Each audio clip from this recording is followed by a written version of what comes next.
Okay, so good afternoon, guys. I'm Yesu and I'm running for co-president. Before I go directly to my platform, just like what we do when I have ICC presidents, I ask them about themselves.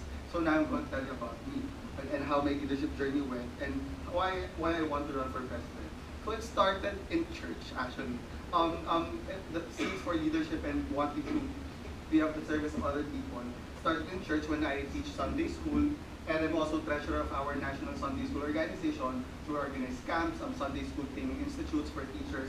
And dito ko unang nakita na parang, gusto ko pa itong marami kang ginagawa para makabisita. And even in the youth group of our church, in the small chapel we have in Laguna. So this is my first big cause kung bakit epal talaga ako sa lahat ng mga bagay. And even in the lay leader training, so I went to trainings with older people on how to lead the church, basically. And this is my first because, and when I entered Ateneo, my first family was Ateneo Gabay, so I'm a scholar. So, tambay lang ako dyan actually. So, during first year, I was not part of any project team except for the Christmas party. And it was a fun thing, and I realized that I'm at home in my organization, and I want to serve. So, later on, in second year, I wanted na makapag-coordinate ako, nag-project ako, ganyan. And yan, okay, and then one of my families also in Ateneo is Lifebox. So, it's a Christian organization.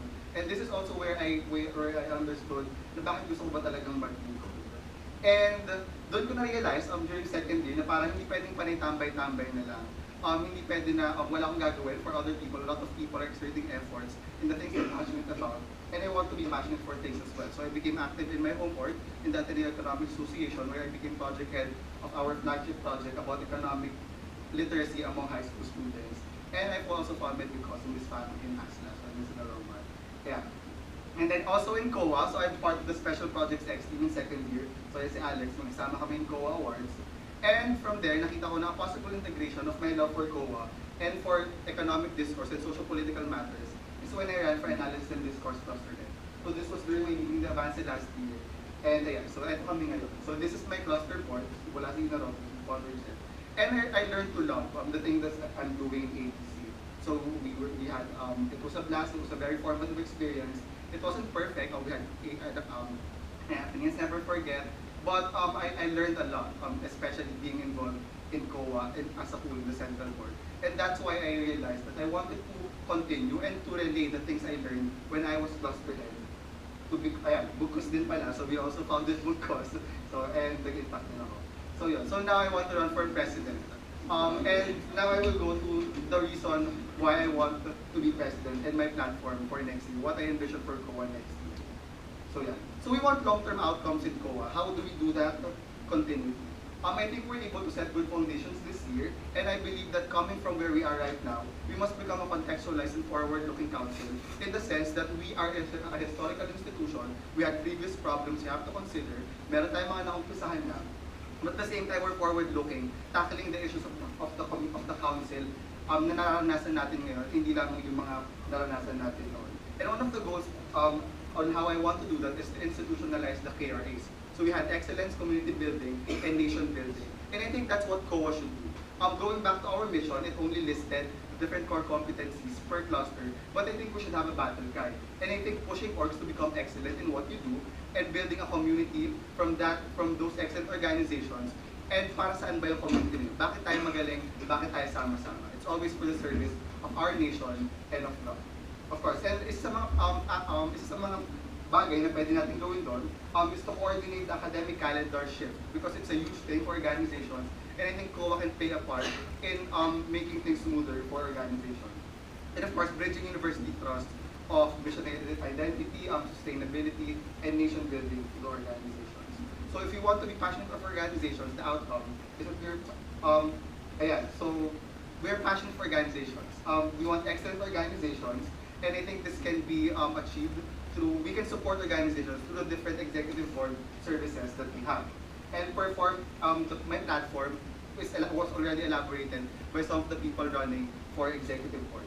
And then if we're passionate for organizations, our outcomes will be passionate organizations. And next is, we're passionate as a council.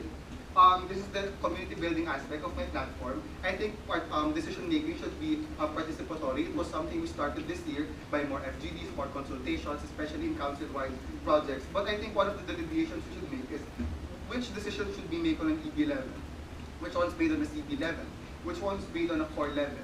And actually, this is not stipulated in the CIP.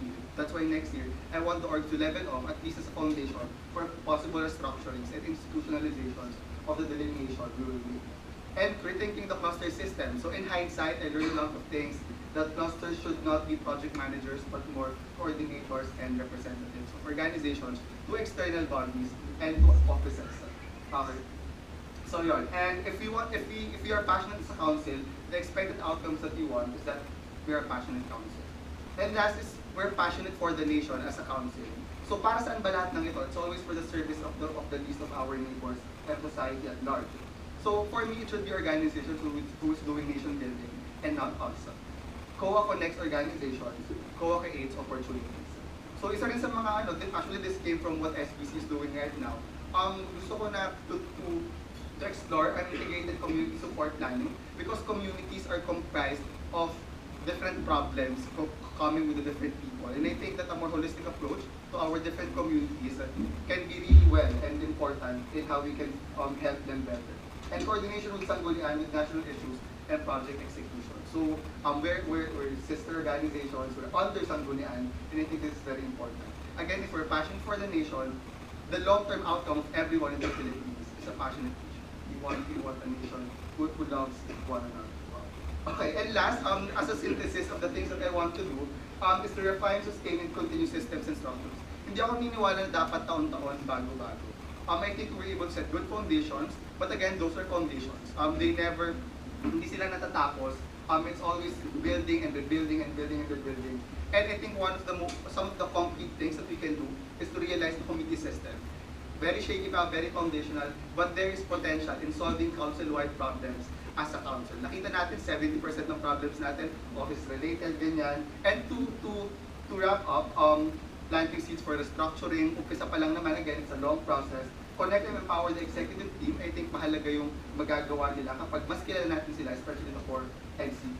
Again, the goals are to be passionate for organizations, passionate for the council, as a council, and passionate for the nation. Passionate organizations, passionate council, and a passionate nation. So thank you.